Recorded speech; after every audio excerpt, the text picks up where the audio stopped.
A democracia brasileira, a base e o contexto em que ela está estabelecida e os recentes acontecimentos que colocaram seu funcionamento em xeque. Essa reflexão está no livro Democracia em Crise, o Brasil Contemporâneo, um lançamento do NESP, o Núcleo de Estudos Sociopolíticos da PUC Minas. A obra reúne artigos de diversos estudiosos das ciências sociais, ciência política, comunicação e filosofia, e abre um debate para tentarmos entender esse momento da nossa história. Conversa comigo um dos organizadores do livro, professor e sociólogo e coordenador do NESP, Robson Sávio. Bem-vindo, Robson. Muito obrigado, Vivi. São quantos quantos estudiosos que trabalham colaborando com o livro? São 10 estudiosos. 10. Na verdade, são 10 artigos, 13 pessoas. Alguns artigos eles são escritos a duas mãos, digamos assim. Então, tem muitos nomes significativos, mas vamos para o assunto, que é um assunto bastante, digamos, é o nosso assunto hoje em dia, né? Democracia em crise. Há quem não reconheça que a democracia brasileira está em crise, né? Por que a escolha desse tema para essa publicação do NESP, que na verdade é uma publicação em série? Não é? Sim, nós temos dentro do espectro das ações formativas publicar anualmente algum estudo que nós intitulamos de cadernos temáticos. Cada ano, né, tem um tema específico. Desde 2016, que nós, o grupo gestor, formado por professores e também por agentes políticos que trabalham em movimentos sociais e eclesiais, tem levantado a necessidade de nós discutirmos a democracia de uma maneira geral, porque há um problema, não somente no Brasil, uma crise de representação, inclusive muitas pessoas já discutiram aqui no seu programa várias vezes, mas especificamente o que aconteceu no Brasil a partir de 2014, né? Processo eleitoral altamente conturbado, né? A presidenta Dilma eleita, a oposição num primeiro momento já questiona, digamos assim, o resultado das urnas, aquilo dali deriva num processo de impedimento, com uma série, digamos assim, de vícios, né? E derivando, inclusive, num novo governo que, para muitos estudiosos, é um governo com pouca legitimidade e fruto de um golpe político, midiático, elitista no Brasil. Então, na verdade, nós queríamos entender a partir de várias perspectivas, por isso o livro traz, como você disse na introdução, artigos de constitucionalistas, filósofos, historiadores, cientistas sociais, cientistas políticos, economistas, várias perspectivas do que está acontecendo no Brasil nesse último período e quais também as relações desses acontecimentos com o cenário mais amplo da crise democrática em geral. Agora, o livro fala da base da nossa democracia e faz uma referência a um aspecto social muito grave, né, do país, que é a desigualdade. Chama a atenção para isso. Como é que essa questão influencia, né, determina mesmo a forma como se constitui a nossa democracia? Como é que o livro trabalha essa relação? E são vários os autores que trabalham essa perspectiva, né? Por exemplo, o professor Maurício Abdala, que é um filósofo da Universidade Federal do Espírito Santo, ele discute muito o que é a democracia, que conceito é esse, como ela surgiu. E mostra que desde a sua origem na Grécia Antiga, nós temos um problema democrático, que é o seguinte: aquele grupo maior, que é o grupo, no caso atual dos trabalhadores e que no outro momento eram os escravos, eles estão fora do processo, né? Porque se eles participarem ativamente do processo, ele desequilibra um pouco essa relação de poder que as democracias, principalmente na sua vertente do capitalismo, ele conclui, traz, digamos assim, esse viés de governos muito elitistas, apesar de uma série de regras procedimentais que dão a entender, digamos assim, de que a democracia, todos os cidadãos escolhem os governantes e os governantes são frutos das escolhas gerais. Mas o voto não é, no caso do trabalhador hoje, uma forma de interferir no processo de decisão? Pois é, mas aí, por exemplo, outros dois filósofos, o padre Márcio Paiva e o José Lino, e também o constitucionalista professor José Luiz Quadros Magalhães, mostra, por exemplo, que existe uma série de regras eleitorais que, na verdade, faz com que, por exemplo, elites políticas nos partidos e outros fatores como o poder econômico desviem, digamos assim, a igualdade do voto. Ou seja, o caso brasileiro, ele é emblemático, quer dizer, nós temos uma série de regras do procedimento eleitoral, né, que faz com que, digamos assim, a maioria daquelas pessoas que competem, elas não tenham condições objetivas de chegar no poder, né, o que a gente chama, inclusive, brincando na época da eleição, dos candidatos alavanquinhas.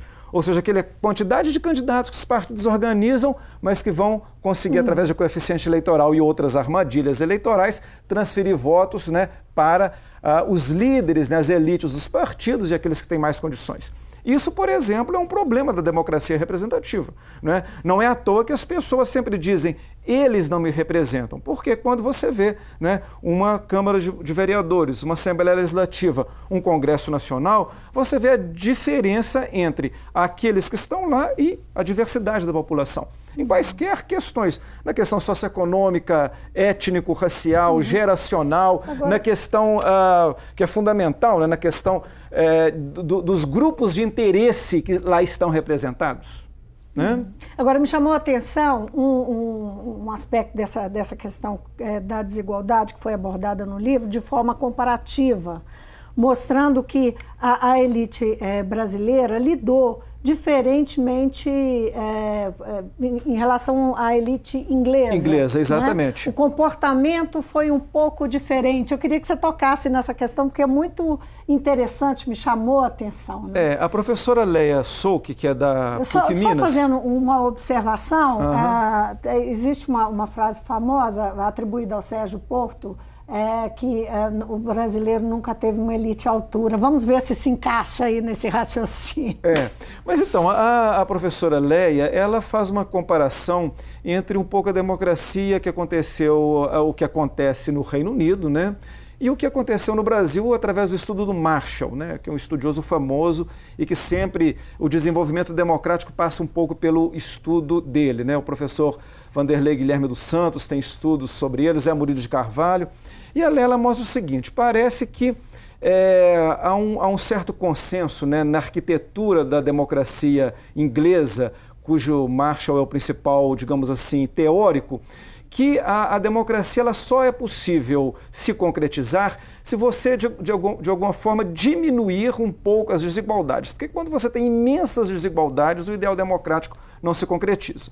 E a professora Leia, então, ela usa, digamos assim, uma tese de que será que lá eles conseguiram, por exemplo, com a construção do chamado bem-estar social, né, com um nível de igualdade que as pessoas elas conseguem acesso ao Estado, às políticas públicas, o que aqui nós não conseguimos? Né? Quer dizer, nós temos um problema aí, o alto nível de desigualdade, e tantos outros autores da ciência política trabalham com isso, produz o que nós chamamos de uma subcidadania. Ou seja, o que nós podemos ver, por exemplo, no caso brasileiro? Nós temos uma classe média que ela consegue acessar direitos, o Estado, as políticas de uma forma, mas uma imensa massa de trabalhadores que está apartada. Quando você tem políticas distributivas de ações afirmativas que melhoram um pouco a condição daquilo que o Gessé chamou que no seu programa de ralé, né, que melhora, parece que começa a ter uma desestabilização dessa democracia que os lugares estão definidos. Ora, democracia que os lugares estão definidos, não adianta nós da ciência política chamarmos de democracia de baixa intensidade. A ideia é que não há democracia. Quer dizer, a questão que está sendo colocada é isso. O nível de desigualdade é tão grande que não dá para se falar, de fato, de uma democracia onde todos têm direitos iguais.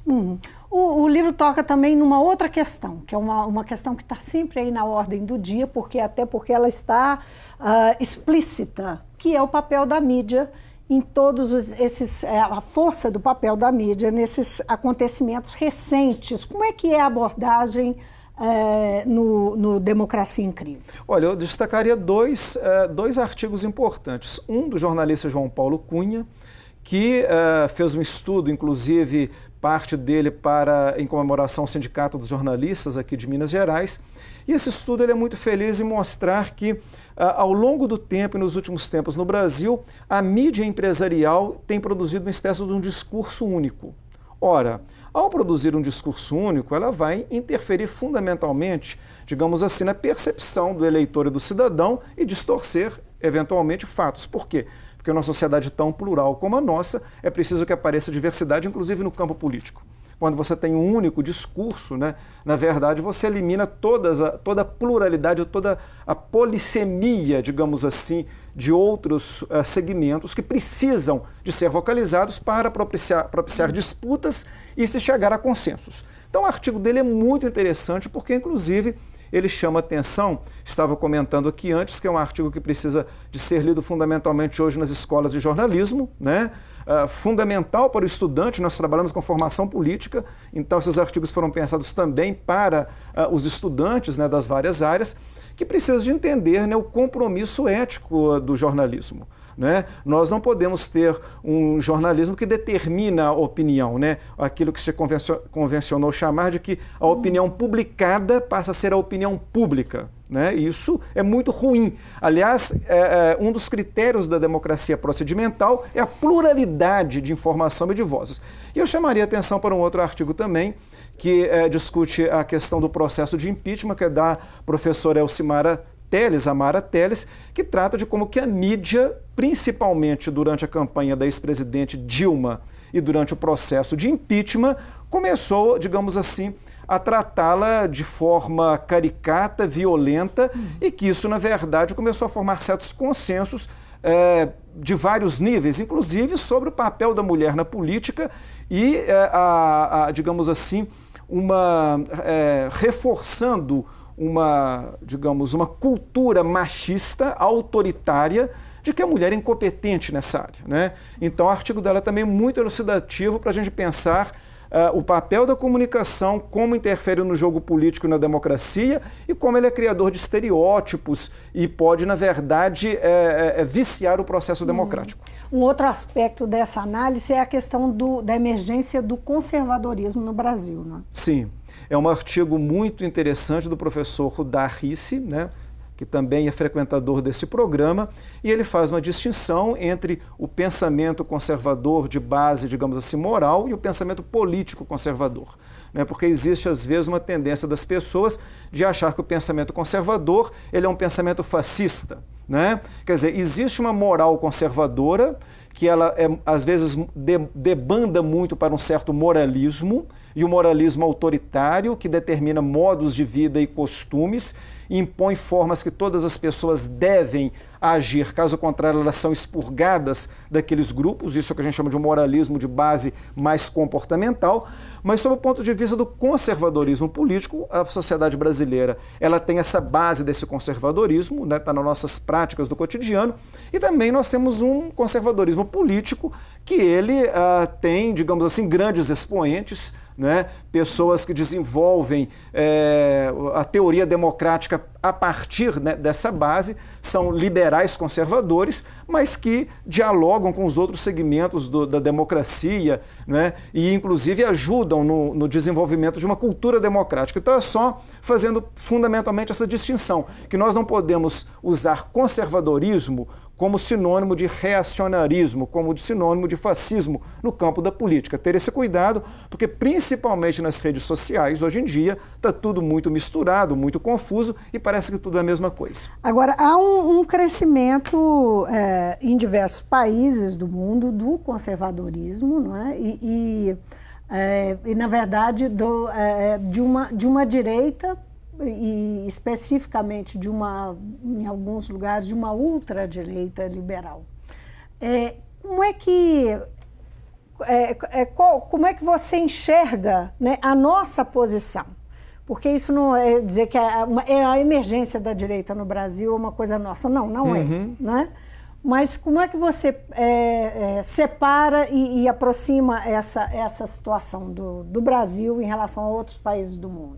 Eu posso até, para começar essa nossa conversa, trazer um outro artigo, né, que é da professora Kátia Gerabi, que é uma historiadora da UFMG, que trabalha um pouco com os think tanks, né, que são aqueles grupos formadores de opinião e que, principalmente em países em desenvolvimento e países subdesenvolvidos, trabalham formando lideranças, né, do mundo político, do mundo da justiça, através de ideias muito conservadoras e que ela chama, inclusive, de um ultraliberalismo, né? Ou seja, uma tentativa, por exemplo, de formar formadores de opiniões com dinheiro norte-americano, fundamentalmente, né? Interferindo em vários países, e essas organizações elas são capitaneadas, o dinheiro vem de grandes empresas transnacionais, multinacionais do petróleo, bancos e tal, e que forma, na verdade, segmentos de um liberalismo, de um pensamento conservador radical. Nesse sentido, sim, nós temos grupos que, e no Brasil, talvez grupos nós conhecemos, vamos dar nome a alguns bois, por exemplo, o MBL, né, que trabalha nessa perspectiva de um pensamento altamente ultraconservador, que não trabalha na perspectiva de uma democracia que integre grupos sociais, pelo contrário, uma democracia que exclui determinados segmentos, utilizando uma série de indicadores ou de, digamos assim, de critérios muito questionáveis na nossa realidade. Por exemplo, ao usar o critério da meritocracia numa sociedade altamente desigual, um sem número de pessoas estão fora de qualquer processo democrático de participação. Eu gosto de brincar que uma coisa é você colocar para competir carros de marcas diferentes, mas mais ou menos da mesma potência, né? Quer dizer, o mérito do mecânico e do motorista que vai fazer com que um ganhe a corrida. Outra coisa no Brasil é você colocar uma Ferrari, um Fusquinha, um jumento e uma tartaruga e achar que todo mundo tem a mesma competição da disputa. Quer dizer, em níveis imensos de desigualdade, a meritocracia acaba sendo uma violência em relação a determinados segmentos que estão excluídos. E esses grupos utilizam, por exemplo, esse tipo de argumento, né? Agora, isso vai reverberar eleitoralmente? Esse crescimento desse tipo de pensamento no Brasil, que não é exclusivo, mas há, inclusive no livro, referências a isso, há interesses internacionais, há uma percepção de que há interesses internacionais, inclusive investindo para que haja cresça aí esse tipo de pensamento. E que isso interfira no jogo eleitoral, naturalmente. Sem dúvida. E aí nós temos um outro artigo, por exemplo, do professor Otávio Dulce, que ele faz a comparação do que aconteceu nos Estados Unidos com a eleição de Trump e o que aconteceu no Reino Unido com o Brexit, né? Que é a saída do Reino Unido da União Europeia. Ou seja, há uma onda conservadora, né, que ela varre a Europa, os Estados Unidos, mas que em países como o nosso, que, digamos assim, cuja cultura democrática está um degrau abaixo, isso tem uma repercussão muito maior. Por quê? Porque nós temos uma série de variáveis que corroboram, digamos assim, a dificuldade de se discutir isso amplamente em termos da participação social. Uma mídia altamente empresarial, oligopolizada e que trabalha numa perspectiva de um pensamento único. Elites políticas tradicionais e que não se abrem, digamos assim, à renovação. Nessa a gente fazendo estudos comparativos desde o processo de redemocratização. Um poder judiciário, né, que ele, na verdade, é um óbice, digamos assim, para a democratização de outros setores da vida pública, à medida em que criminaliza determinados segmentos políticos em detrimento de outros. Quer dizer, uma realidade como a nossa, ela é claro que ela vai exacerbar ainda muito essa questão e essas diferenças, e nós sabemos que isso vai ter impacto no processo eleitoral, né? Sem contar outros fenômenos que vocês já discutiram, inclusive aqui no mundo político, como a questão, por exemplo, hoje das chamadas fake news, a utilização de robôs nas eleições que produzem uma série de informações e o eleitor, que ele não está politizado para, digamos assim, trabalhar melhor as informações que chegam, ter escolhas mais tranquilas, né? E um dos critérios, repito, da democracia é a possibilidade da pessoa, tendo várias informações, poder discernir. Então, quer dizer, nós temos uma série de elementos constitutivos da nossa democracia historicamente frágil, que numa situação de ruptura política, de enfraquecimento das instituições, né, de um alto nível de competição entre atores e criminalização entre atores políticos, de uma ação muitas vezes discricionária da justiça. Quer dizer, essa quantidade de situações, certamente elas deverão interferir e interferir muito no processo eleitoral desse ano. Em que medida a política do governo Temer, ela coincide, ou mais do que isso, corrobora com esse cenário, não é? Em que papel tem o governo, né, nesse cenário? Olha, o governo federal, no nosso modelo de governança, em que há uma imensa centralização, primeiro no executivo. E no caso do Brasil, é um federalismo no qual a União tem uma precedência enorme em relação aos demais entes. É claro que quem está lá no Palácio do Planalto, ele tem um poder de pauta tremendo. No caso do governo Temer, eu sempre tenho dito, alguns autores, inclusive aqui concordam comigo, que nós observamos que desde a sua assunção ao poder, nós temos uma espécie de um amalgamento dos três poderes num único poder. O que traz um outro problema para a gente pensar em democracia. Porque a democracia, a base democrática, os três poderes eles devem ser autônomos e devem se equilibrar. Né? O que nós estamos observando, principalmente no último 1 ano e meio, é que os três poderes estão altamente amalgamados, digamos assim, estão muito sólidos. Isso vale para o judiciário? Certamente, eu não tenho dúvida nenhuma que hoje o Poder Judiciário no Brasil, ele é parte constitutiva dessa agenda que eu diria neoliberal, para alguns é uma agenda ultraliberal, que tem a ver com uma série de reformas, inclusive constitucionais sem delegação para tal, que precariza o mundo do trabalho e favorece elites econômicas, o capital internacional, o capital rentista, e nesse sentido sim, isso está muito conectado a essa onda global, né, que ela se espraia a partir do recrudescimento do neoliberalismo na década de 80, tem um impacto de alguma forma no Brasil no início do governo Fernando Henrique Cardoso, depois com os governos posteriores um estranhamento, mas que volta com toda a força nesse momento atual. Agora, o que explica, aí é só para a gente complementar essa ideia e essa questão do judiciário, porque o judiciário tem tamanho protagonismo e tem sido foco não só da atenção, mas também de críticas da sociedade, mas o que explica o nosso judiciário, o judiciário brasileiro, é estar tão identificado com um pensamento específico, não é? E um pensamento que é de quem hoje detém o poder político, o poder econômico, e que está mais alinhado, digamos, com a elite do país. Bom, historicamente o judiciário sempre foi um poder muito conservador, né? Se nós fizermos um estudo, por exemplo, sobre o Supremo Tribunal Federal, nós observamos isso. As elites do judiciário sempre foram as elites da chamada Casa Grande. Os filhos dos empresários, os filhos dos ricos, né?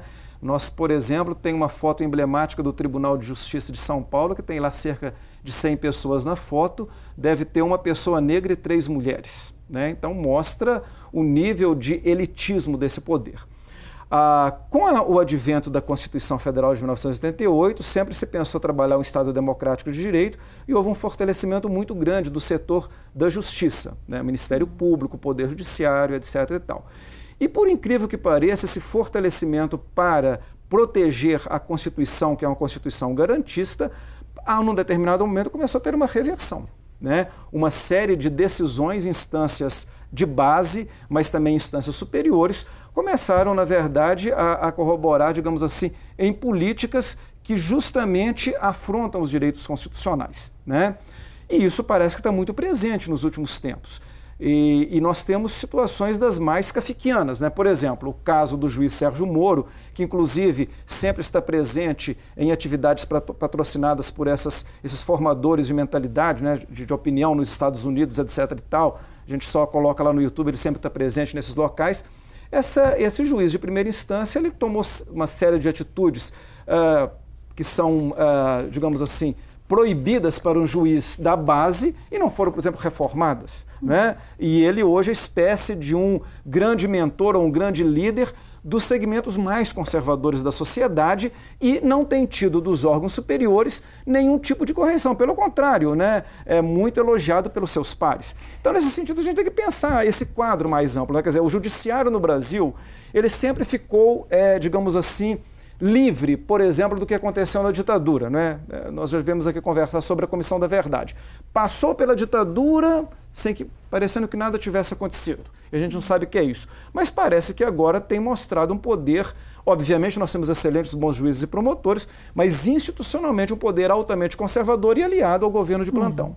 Eu não posso terminar a entrevista, apesar do nosso tempo estar curto, sem te pedir para responder numa palavrinha bem rápida se o livro aponta alguma direção, uma luz no fim do túnel, se tem alguma abordagem pensando, nos projetando para o futuro e o que a gente pode esperar dessa democracia em crise. Sim, cada um dos artigos ele propõe de alguma forma primeiro uma reflexão, porque nós partimos da ideia de que formação política, a primeira coisa é a pessoa poder refletir sobre o objeto que ele está estudando, a sua própria vida, as relações políticas, mas sempre apresentando alguma forma, por exemplo, de saída. Uma das formas apresentadas por esse livro é destacar uma série de ações que têm acontecido no Brasil nos últimos 2 anos, de fortalecimento dos movimentos sociais, movimentos étnicos, os movimentos geracionais como um contraponto, uma mídia alternativa potente que tem surgido para produzir uma nova narrativa, entre outras questões, o que mostra que ainda, né, há esperanças e há boas saídas. Robson, foi um prazer tê-lo no mundo político mais uma vez. Eu agradeço muito, Vivi. Muito obrigado. Muito sucesso com esse trabalho tão importante do Núcleo, né, de Estudos Sociopolíticos da PUC Minas. Muito obrigado. Eu conversei com o professor e sociólogo Robson Sávio, ele é coordenador do Unesp, a que eu me referi agora, e é um dos organizadores do livro Democracia em Crise, o Brasil Contemporâneo, uma série de artigos de diversos autores, de professores, mestres, doutores de diversas áreas que estão fazendo uma reflexão sobre esses últimos anos e esse momento que nós estamos vivendo da política brasileira, do nosso Estado, o Estado brasileiro, e que pode ser um instrumento muito importante para a formação, e se pretende formação política, para as pessoas das mais diversas áreas. Então, é um trabalho que vale a pena ser conferido.